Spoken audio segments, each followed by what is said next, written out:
I think that he is proud of what he has done. I think he's proud of the title that he's got of the largest mass murder in the history of the United States. It's sick, but I think that he's proud of it. I think he took out his sexual fantasies on these boys. He accomplished his goal, and then he murdered them.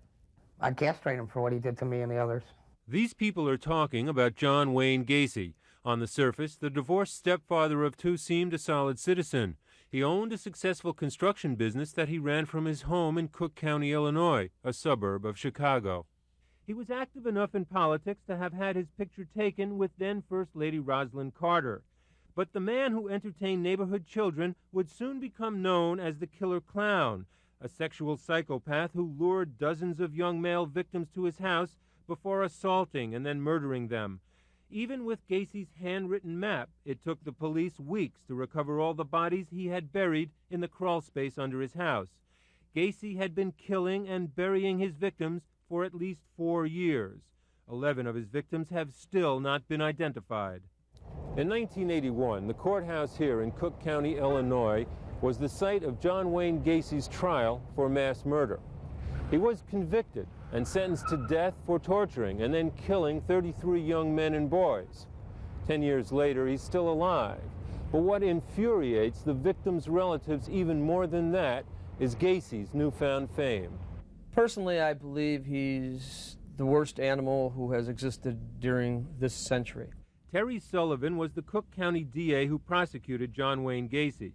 He says that since Gacy has been on death row, he's taken up drawing, then painting, and his ability to sell his artwork for thousands of dollars is like salt in the wounds of his victims' relatives. Yeah, certainly his abilities to get his name out and his paintings out and all the rest of the things outside of the jail walls is something that just it adds another burden to the back of the victims' families that are out there right now. 2 years ago, Gacy's paintings were exhibited in Boston. The art show consisted of 20 of Gacy's paintings, and it was a complete sellout. As a result of his notoriety, Gacy has received a great deal of mail from people around the country. He corresponds with them on stationery bearing his own personalized letterhead. These letters and others have been compiled in a new book about Gacy and his pen pals. It has reportedly sold a substantial number of copies. Why should John Wayne Gacy have anything? He should have nothing. All his rights should be taken from him for what he did. I do not feel that a person who has committed so many crimes and hurt so many people should have anything available to him. Nothing whatsoever. Dolores Nieder's son, John, worked in construction after he got out of the Marines. His last job offer was obviously from Gacy. The police found his remains with the others under Gacy's house. When you lose a child, it's like taking a little piece of your heart out. Now, Gacy has stolen something from me that I just can't forgive him. I can't forgive that man. Do you blame me? Do you think I have? How can you forgive somebody who ends a part of your life? I can't do it. I don't even think God would expect me to do that, to tell you the truth. Do you want Gacy executed? Yes, I do. I want Gacy to die.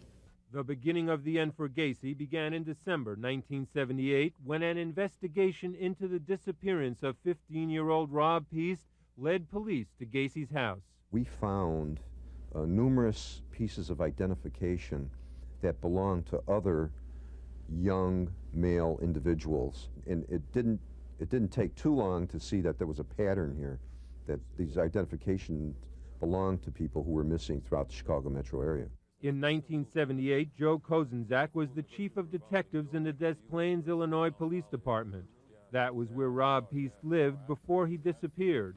Joe says Gacy confessed to him in lurid detail. John used to like to read the Bible, certain excerpts from the Bible, to his victims while they were dying, and was essentially not finished with the victims once they died because he was a necrophiliac. Tell me, how did he lure his victims? He primarily used the guise of being a police officer. John was into police thing. He had a Chicago police star. He had a car. He'd buy a brand new car every year that would always be black. On the way to his house, he was boasting that he was a police officer. And he showed me his gun and his car. It looked like a police car, like an unmarked police car. It had a spotlight and everything. This man, we'll call Jim, doesn't want his identity revealed. He met Gacy in a bar and was invited to his house to do some drugs. For some reason, he survived his ordeal and can now tell us what happened. Did he give you drugs? Yeah. And he told me to try this other stuff. It's better. So I tried it, and a minute or so later, I passed out. I ended up in the bedroom. And he was messing me. He was sexually assaulting you? Yes. And I tried to push him off, and I couldn't. You're probably one of the few that ever got away alive. How did you do it? I don't know. Well, I told him I wanted to go back to my car. And he said, well, okay, I got to go to church anyway, so I'll give you a ride back. And he gave me a ride back, and he gave me a handful of speeders. And I got back in my car and went home. Like nothing happened? Yeah. What was your reaction when Gacy was arrested? I got lucky. I got lucky he didn't kill me. But at least 33 others were not as lucky. It's not fair. It's not fair.